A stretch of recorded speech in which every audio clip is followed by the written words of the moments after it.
Assalamualaikum warahmatullahi wabarakatuh. Bertemu lagi dengan aku Mili Umri dan masih di channel Mr. Mili.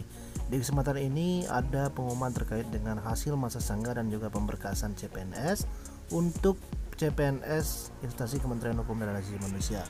Jadi pastikan kalian simak video ini agar semua pengumuman ataupun semua poin-poin yang nanti akan aku jelaskan dapat kalian pahami dengan baik.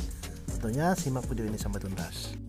Nah, jadi untuk instansi Kementerian Hukum dan Asasi Manusia itu untuk pengumuman hasil masa sangga atau kelulusan akhir seleksi penerimaan calon pegawai negeri sipil dan juga terkait dengan tahapan selanjutnya yakni pemberkasan CPNS itu sudah dapat kalian lihat di laman cpns.kemenkumham.go.id.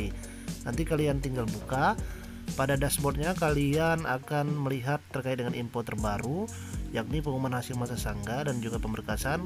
Kalian klik bagian di sini. Kemudian akan muncul terkait dengan pengumuman hasil akhir CPNS. Di sana juga nanti akan terdapat file pengumuman hasil akhir, kemudian hasil kelulusan akhir integritas SKD dan juga SKB lengkap, kelulusan akhir integritas SKB dan juga SKD ringkas, kemudian surat pengunduran diri, surat pernyataan CPNS, dan juga terkait dengan petunjukan teknis wilayah penempatan kualifikasi pendidikan non SLTA. Jadi semuanya sudah lengkap di sana, silakan kalian baca dan juga kalian download. Dan juga untuk di video ini aku akan lebih konsen menjelaskan terkait dengan hal-hal apa saja yang harus kalian perhatikan terkait pemberkasan CPNS untuk instansi Kementerian Hukum dan Asasi Manusia. Baiklah, informasi terkait dengan hasil masa sangga kelulusan akhir CPNS Kementerian Hukum dan Asasi Manusia. Yang pertama adalah hasil pemeriksaan pada masa sangga terdapat peserta yang semula dinyatakan tidak lulus pada pengumuman hasil integritas SKD SKB penerimaan CPNS instansi Kementerian Hukum dan Asasi Manusia itu dengan kode P_TL menjadi dinyatakan lulus dengan kode huruf P_L dikarenakan sanggahan peserta diterima sebagaimana tercantum pada lampiran 1 dan juga lampiran 2 pengumuman ini. Artinya kemarin ada yang pengumuman ataupun peserta yang mengikuti masa sangga terkait dengan hasil akhir itu dinyatakan lolos. Jadi ada beberapa peserta yang sanggahannya itu diterima. Kemudian yang kedua adalah sehubungan dengan diterimanya sanggahan peserta sebagaimana angka 1 tadi. Peserta dengan peringkat terbawah yang semula dinyatakan lolos pada formasi jabatan penjaga tahanan dengan alokasi formasi di beberapa kantor wilayah instansi Kemenkumham menjadi dibatalkan kelulusannya karena tidak masuk dalam peringkat sesuai jumlah formasi. Artinya kemarin ada yang ranking terakhir dari 3 kali jumlah kuota ataupun dari kuota yang dibutuhkan itu dibatalkan kelulusannya karena ada dari peserta yang masa sanggahnya itu diterima. Jadi untuk kalian yang sudah lolos kemudian dibatalkan kelulusannya, harap kalian bisa mengetahui pengumuman ini dikarenakan ada peserta yang sanggahannya itu diterima. Jadi bukan berarti ada hal-hal lain yang tidak sesuai teknis, dan ini murni memang karena sanggahannya diterima. Dan kemudian untuk poin 3 ini ada beberapa kode, jadi bisa kalian baca seperti contohnya untuk kode P itu peserta yang lolos SKD, kemudian kode L dinyatakan lulus, kemudian kode TH tidak hadir, dan sampai kode APS yang artinya peserta yang mengundurkan diri atas permintaan sendiri. Poin 4 adalah bagi peserta formasi jabatan dengan kualifikasi pendidikan non SLTA seperti dokter, strata 2, strata 1 dan juga diploma 3 yang dinyatakan lulus wajib memilih wilayah penempatan melalui laman cpns.kemenkumham.go.id pada tanggal 13 dan juga 14 Januari 2022 dengan petunjuk sebagaimana terdapat pada laman dimaksud, dan hasil akan diumumkan di laman tersebut pada tanggal 14 Januari 2022. Nah, bagi peserta yang tidak memilih maka akan ditempatkan pada wilayah yang masih tersedia formasi jabatannya. Jadi kalian silakan bisa memilih untuk yang non SLTA. Tetapi kalau untuk yang SLTA seperti penjaga tahanan dan juga pemeriksa keimigrasian itu tidak bisa memilih lokasi penempatan. Jadi sekali lagi untuk yang SLTA, formasi penjaga tahanan dan juga pemeriksa keimigrasian itu tidak dapat memilih lokasi penempatan, jadi sudah ditentukan lokasi penempatan kalian sesuai dengan wilayah tempat kalian mendaftar. Yang kelima adalah peserta formasi jabatan dan kualifikasi pendidikan non SLTA, dokter, strata 2, strata 1 dan juga diploma 3 yang sudah mengetahui wilayah penempatan untuk mengakses laman sscsn.bgn.go.id dengan menggunakan akun masing-masing. Keenam, seluruh peserta yang dinyatakan lulus seleksi berdasarkan pengumuman ini wajib mengakses akun masing-masing dan memilih opsi sebagai berikut. Jadi kalian bisa memilih apakah kalian ingin mengundurkan diri, dan tentu dengan format surat pernyataan pengunduran diri itu sudah ada di laman cpns.kemenkominfo.id, atau kalian ingin melanjutkan untuk mengisi DRH atau daftar riwayat hidup dan melanjutkan ke tahapan pemberkasan. Nah, selanjutnya bagi peserta yang mengundurkan diri, kalian silakan mengunggah surat pernyataan pengunduran diri di akun masing-masing. Kemudian kalian silakan kirim juga melalui surat seleksi @kemenkumham.go.id. Formasi peserta mengundurkan diri tersebut akan diisi atau diganti oleh peserta lain. Jadi masih ada harapan untuk peserta yang nilainya itu beda tipis atau satu tingkat di bawah dari kuota yang formasi yang dibutuhkan. Jika ada yang mengundurkan diri, maka kalian secara otomatis akan diisi atau diganti dengan diri kalian jika ada yang mengundurkan diri. Dan ke-8 adalah peserta yang dinyatakan lulus seleksi akhir dan memilih opsi untuk melanjutkan wajib mengisi DRH dan kemudian menyampaikan kelengkapan dokumen secara online melalui akun masing-masing peserta pada laman sssn.bkn.go.id sampai dengan tanggal 26 Januari 2022. Jadi untuk pengisian DRH ini terakhir sampai tanggal 26 Januari 2022. Dan harus kalian ingat, untuk pengisian ataupun pemberkasan akhir CPNS ini tidak ada lagi yang namanya pengiriman berkas asli melalui kantor pos atau PO Box, dan juga tidak ada yang namanya harus dilegalisir. Jadi semuanya serba online. Sudah online, kalian mengisinya, mengupload semua dokumen tersebut pada laman sssn.bkn.go.id dan kalian isi semua DRH ataupun data riwayat hidup, semua data-datanya sesuai dengan persyaratan dan ketentuan yang berlaku. Selanjutnya kita lihat apa saja yang harus kalian lakukan saat pengisian DRH. Yang pertama adalah atau poin A, mengisi daftar riwayat hidup atau DRH di laman akun SSCSN kalian masing-masing. Kedua, kalian mencetak DRH di laman sssn.bkn.go.id yang bagian nama atau pada bagian nama, tempat lahir dan juga tanggal lahir kalian tulis tangan sendiri menggunakan huruf kapital atau balok dengan tinta hitam dan telah ditandatangani sendiri oleh peserta di atas materai 10.000. Nah, kapan kalian mencetak DRH ini? DRH ini kalian cetak setelah kalian mengisi semua data, tetapi kalian belum ataupun sebelum mengupload semua dokumen yang dibutuhkan. Karena DRH ini juga nanti akan kalian upload sebagai dokumen tambahan selain dari beberapa dokumen yang wajib kalian upload.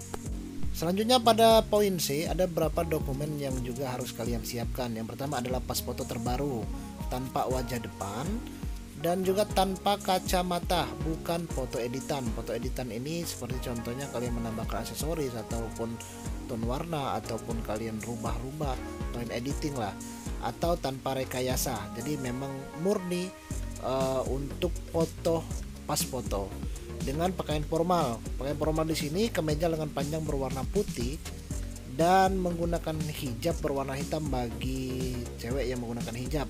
Bagi yang tidak, rambutnya dirapikan saja. Kemudian ukurannya 3x4 dengan latar belakang berwarna merah. Selanjutnya kalian juga scan ijazah dan juga transkrip nilai asli pendidikan terakhir yang dijadikan dasar suatu melakukan pendaftaran. Kalau kalian mendaftar formasi dengan menggunakan kualifikasi ijazah SLTA, maka ijazah SLTA kalian bisa SMK, SMA ataupun madrasah aliyah, kalian upload, kalian scan beserta transkrip nilainya. Atau jika kalian menggunakan ijazah D3, maka ijazah D3 kalian yang di scan beserta transkrip nilainya.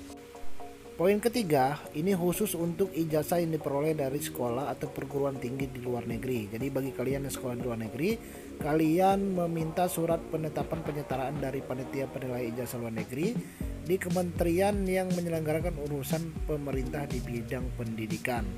Biasanya di Kemendikbudristek. Jadi kalian minta untuk surat penyetaraan ini. Selanjutnya surat pernyataan 5 poin yang diketik dan ditandatangani di atas materai 10.000 dengan tinta warna hitam. Ini format suratnya kalian unduh di laman sssn.bkn.go.id. Dan juga kalian mendownload surat pernyataan bagi CPNS instansi Kemenkumham yang telah ditandatangani sendiri oleh peserta di atas materai 10.000 sesuai dengan format sebagaimana tercantum pada lampiran 4 pengumuman ini dan dikirim ke email. Jadi dikirim juga ke email seleksi kemenkumham.go.id. Selain kalian upload, untuk surat pernyataan ini juga untuk instansi Kemenkumham wajib kalian kirim email juga. Emailnya seleksi@kemenkumham.go.id. Nah, jadi seperti ini untuk tanpa surat pernyataan bagi CPNS di instansi Kemenkumham. Ini kalian dapatkan atau surat ini kalian download di laman cpns.kemenkumham.go.id. Untuk surat pernyataan ini semua datanya yang bertanda tangan di bawah ini seperti nama, nomor induk, alamat, jenjang pendidikan sampai alamat email itu silakan kalian ketik. Kemudian untuk bagian sini kalian isi dengan alamat kalian. Kemudian bulan, tanggal dan juga tahun, yakni sudah ada 2022. Kemudian kalian letakkan materai 10.000, kalian tanda tangani menggunakan tinta berwarna hitam. Lalu kalian scan dan kalian buat nama filenya surat pernyataan CPNS instansi Kementerian Hukum dan Asasi Manusia. Selanjutnya yakni SKCK yang dikeluarkan dari Polres atau Polda yang masih berlaku sampai dengan bulan Maret 2022. Jadi bukan SKCK dari Polsek ya, tetapi dikeluarkan dari Polres ataupun Polda. Kemudian untuk SKCK ini keterangannya bisa kalian isi untuk melengkapi pemberkasan CPNS instansi Kementerian Hukum dan Asasi Manusia atau Kemenkumham RI. Kemudian untuk ketujuh, surat keterangan sehat dari dokter rumah sakit pemerintah terbaru dan harus ditandatangani oleh dokter yang berstatus PNS. Tanggal surat masih dalam bulan Januari 2022. Terkait dengan kesehatan jasmani, saat kalian mengisi data pada kolom DRH nanti, ada beberapa ketentuan ataupun petunjuk yang kalian temukan. Yang pertama adalah bila Anda memiliki lebih dari satu surat kesehatan, biasanya ada beberapa rumah sakit terkait dengan surat jasmani dan rohani ini ada yang digabungkan, ada juga yang dipisah. Nah, jika ada lebih dari satu surat, artinya surat jasmani tersendiri dan juga surat rohani tersendiri dengan nomor berbeda, maka masukkan semua nomor surat dan dipisah dengan tanda garis miring, kemudian hanya nomor surat, jadi tidak perlu dijelaskan yang mana nomor surat jasmani ataupun mana nomor surat rohani. Kedua adalah bila Anda memiliki lebih dari satu surat kesehatan, yakni surat jasmani dan rohani, dengan dokter berbeda, maka masukkan semua nama dokter, penanda tangan, dan dipisah dengan tanda garis miring, hanya nama dokter tanpa gelar ataupun jabatan. Ketiga, bila Anda memiliki lebih dari satu surat kesehatan dengan tanggal berbeda, maka masukkan tanggal pada surat kesehatan jasmani saja. Berarti untuk surat kesehatan rohani itu mengikuti tanggalnya dengan surat kesehatan jasmani. Keempat, pengisian data keterangan lainnya harap dilakukan dengan teliti dan hati-hati karena data yang diisi adalah data yang digunakan untuk pemberkasan CPNS atau CASN. Jadi tidak dapat diubah setelah Anda mengirim daftar riwayat hidup. Jadi pastikan semuanya saat kalian mengisi data tersebut, kalian isi dengan benar, kalian lihat terlebih dahulu sebelum kalian melanjutkan ke tahapan selanjutnya. Nah, jadi terkait dengan surat keterangan sehat ini, kalian buatnya wajib di rumah sakit pemerintah, kemudian ditandatangani oleh dokter yang berstatus PNS. Nah, terkait dengan surat kesehatan sehat ini, ada yang sudah digabungkan dengan surat jasmani dan juga rohani, ada yang dipisah. Tetapi jika sudah digabungkan menjadi sekali, itu nggak apa-apa, lebih baik. Jika dipisah, maka ketentuannya seperti sudah dijelaskan tadi. Untuk nomornya kalian masukkan nomornya saja. Kemudian untuk nama dokternya jika berbeda yang menandatangani, tetap kalian masukkan nama dokternya dua-duanya. Jadi ada ketentuan. Tapi jika surat kesehatan ini atau surat keterangan sehat ini sudah digabungkan antara surat jasmani dan rohaninya, maka hanya cukup satu saja untuk memasukkan nomor surat tersebut. Yang kedelapan adalah surat keterangan tidak mengkonsumsi narkoba atau bebas narkoba. Kalian buat di rumah sakit pemerintah juga dan ditandatangani oleh dokter yang berstatus PNS serta melampirkan hasil laboratoriumnya. Kemudian untuk tanggal suratnya masih dalam bulan Januari 2022. Dan kesembilan adalah bukti pengalaman kerja yang telah dilegalisir oleh pejabat yang berwenang. Ini apabila kalian memiliki masa kerja. Tapi jika kalian belum bekerja, ini tidak wajib, hanya opsional. Yang ke-10, seluruh dokumen yang diunggah adalah hasil pindai atau scan. Jadi wajib kalian scan seperti ijazah, SKCK, surat keterangan sehat, DRH tadi, kemudian surat keterangan bebas narkoba, itu kalian scan dokumen asli. Jadi scannya itu bukan hasil fotokopian atau hasil foto, tetapi berbentuk PDF. Kemudian kalian scannya harus jelas semua nomor ataupun semua kata-kata yang ada pada dokumen tersebut.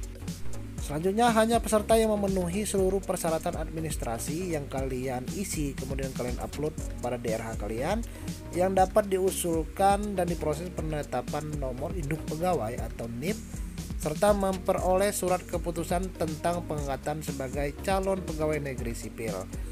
Apabila sampai dengan batas waktu yang telah ditentukan, peserta yang telah dinyatakan lulus seleksi tidak melengkapi data dan dokumen yang dipersyaratkan, maka peserta tersebut dinyatakan gugur atau mengundurkan diri. Jadi masih ada kata gugur atau mengundurkan diri jika kalian tidak mengisi DRH kalian.